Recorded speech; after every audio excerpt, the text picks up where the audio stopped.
Let me take you back in time. Let's go to 1936, and let's go to Berlin. 1936 Berlin was the site of the Olympic Games, but as you could also imagine, it was the site of quite a historical, political moment of the world. On August 4th, two gentlemen were going to be competing head against head for the first time ever, and that was in the long jump competition. Lutz Long, the German athlete, was the European record holder for the long jump, and Jesse Owens, the American athlete, was the world record holder for the long jump. On the morning of that day, it was qualifications. Lutz Long qualifies seamlessly, and the world record holder fails his first two attempts. He has one more attempt to go. If he does not manage that, he's out. Now, for a world record holder, that is quite a traumatic moment, and everyone could witness that, everyone who was at that stadium, because you could see Jesse Owens sitting down on the track with his head in his hands, not knowing what to do. But then something really unexpected happened. Lutz Long, the German athlete, walked up to Jesse and whispered something into his ear in front of everyone's eyes. Now, some minutes later, Jesse takes on the track. He qualifies for the final round. In the afternoon, these two gentlemen compete, and they break the world record for 5 consecutive times, and the competition ends with Jesse Owens winning the gold medal. Lutz Long takes home silver, but what is most importantly was that he was the first one to congratulate Jesse on this outstanding achievement. Now, some years later, we discover what Lutz Long actually whispered to Jesse. He was coaching him. He was telling him, you are the world record holder, you're the champion. As a champion, you want to give it your best shot each and every time. But right now, you only have to qualify. So focus on this, and then in the afternoon, we'll see what happens. Now, these two gentlemen remained friends for many years to come. In one of his last letters that Lutz Long sent to Jesse Owens, he wrote these marvelous words. This simple story portrays some of the human values that the Olympic movement represents, stories of friendship and stories of excellence. Even though times have changed, and even though we are almost 80 years ahead, the story is still the same. The values are still the same. As you could see in the words of the president of the International Olympic Committee, Thomas Bach, during his opening speech of the Sochi Olympic Games last year. Friendship, excellence, wonderful values that the Olympic movement represents. My name is Munir Zak. Good morning, buenos dias. I'm working at the Olympic Committee in the US. I'm in charge of technology over there. And I will be spending the next minutes talking to you about wearable technology and how wearable technology is changing the world of the Olympic sports and all sports in general. All of you guys who are on the social feeds, please use all of the hashtags that you see up there. I'm sure Arnaud will appreciate that a lot. Now, many people have asked me yesterday and today and in the past, where are you from? And I really have a hard time explaining this, so I'll share with you the long story. I was born in Lebanon. That is where I was raised in the mid-70s. Then I lived for quite a big chunk of my life in Cyprus. I moved to Europe to pursue my postgraduate career. I studied biomedical engineering both in England and in Italy. I got my PhD and I ended up spending 15 years in Italy, much longer than what I expected. It was too beautiful to leave. And talking about beauty, that is where I met my beautiful wife, who is from Spain, hence a bit of Spanish from here. And to make it more complicated, we decided to move to the US. And we moved here to the US with our 7-year-old kid, who's now 9. And last Saturday, we celebrated the 1-year-old of my little baby, Maya. So when you ask me, where are you from? I say, I don't know, really. But I like to think of myself as a person from the Mediterranean.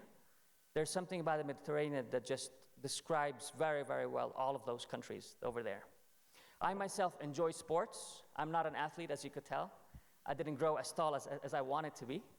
I'm passionate about technology. I'm passionate about wearable technology. I'm passionate about outdoors, and I'm passionate about photography. So let's move forward. Now, the world of of Olympic sports is quite a competitive world, right? It's so competitive that even when you have a photo finish of a competition, it's very hard to tell who won. It's very hard to tell who walked away with the gold medal. It's at such a competition that the difference between a gold medal and no medal at all is quicker than any one of you here can blink your eyes.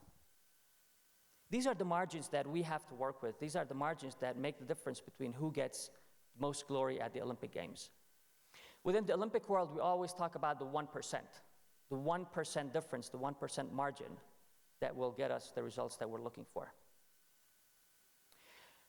Now, these are the dreams of each and every Olympian. We all know that. They're all working towards this. And we all know that Olympic athletes are people just like you and I. People have got personal problems, they have got financial problems, they have got relationships, they sleep, they train, they eat. What sets them apart is that they have organized their lives so that they optimize those elements that you see up there, so that they can produce the best performance possible when the time comes. And talking about performance, let's focus a little bit about how do we evaluate performance. Now, some years back, the only way in which we could evaluate and measure the performance of an athlete was to bring that athlete into a standardized environment. An environment that was controlled by lots of scientific brains and lots of scientific power. An environment where an athlete would not feel, though, as if they are performing their natural sport. It's not their natural field of play. But it was the only way in which we could measure performance, right? So the process was, let's collect the data, let's develop the algorithms, let's analyze the data, let's present the results to the coaches, and then hopefully the coaches will understand what we're talking about, and then they'll come back to us with more. Now, there are two flaws with this system. First is that the information was never available real time. It was always after the fact. And second, most importantly of all, was that even though the science was highly accurate, even though the engineering was highly accurate, the data was not very relevant, was it? We talked about Messi, we talked about Iniesta. If we get these guys here and we tell them, can you sprint from that point of the stage to that point of the stage?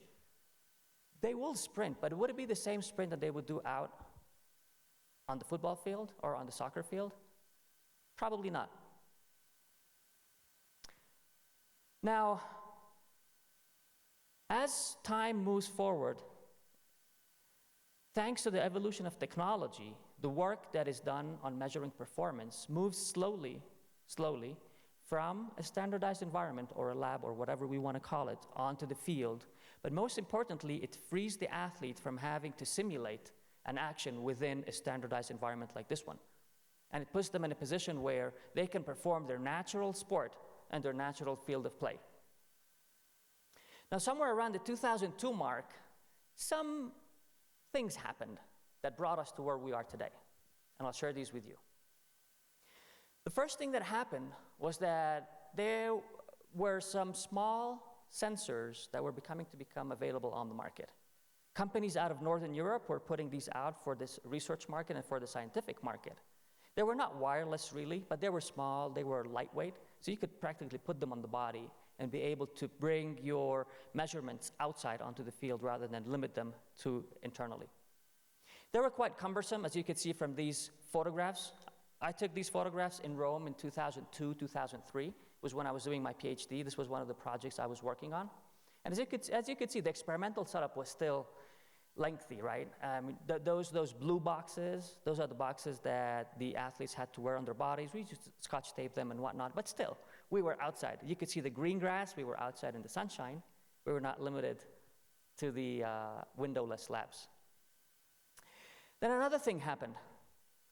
A very good friend of mine, Pietro, had to become really, really fit and had to practice each and every day to do this.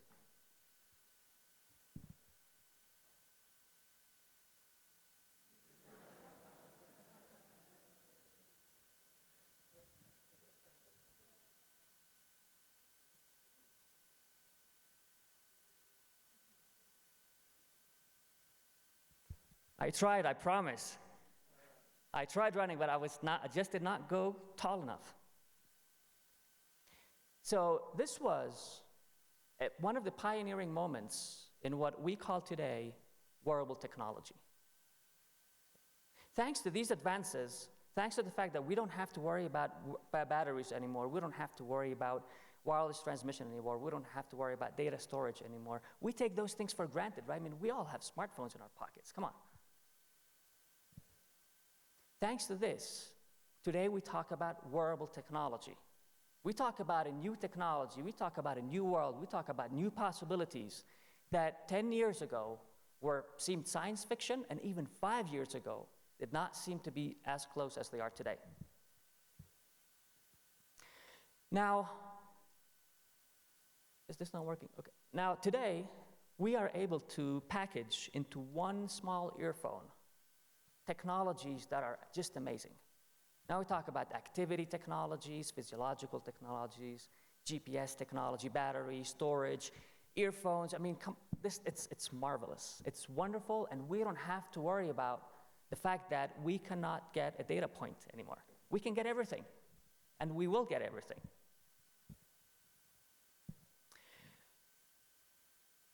Now, the wearable technology market, it's quite a serious market, right? I mean, and any of you guys who are working in this industry, you know this. Only in the US, it's going to be more than a $12 billion market in 2018. This is serious stuff.